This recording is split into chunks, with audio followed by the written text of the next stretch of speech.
Okay, then in this video we will continue our discussion on list comprehension. So let's revise our formula regarding list comprehension.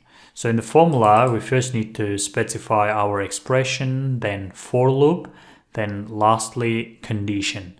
We can also write condition after expression, or in other words at the beginning of the for loop.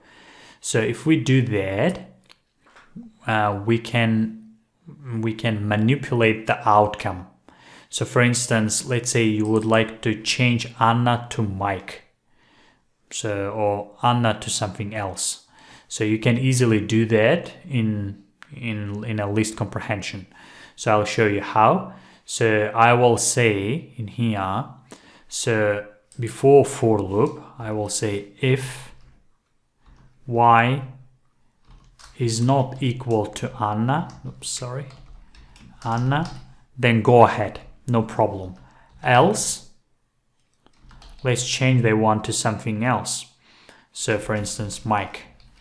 So in here, what I am doing is before expression, I'm using a condition to manipulate the outcome. So I'm saying if item is not equal to Anna, then go ahead. If it equals to Anna, then change it to Mike. Okay? So let's check. Sorry, in here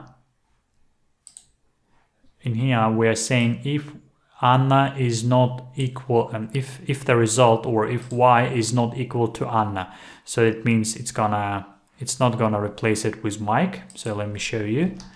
So it's gonna be James, Laura, because in here we're saying Anna. So let's say Laura. So let's exclude Laura, and then let's print this out. And now it's gonna be Mike, James, and we're excluding Laura. Okay, so that's how you can use condition. But this time around, we're using condition as a way to manipulate the outcome.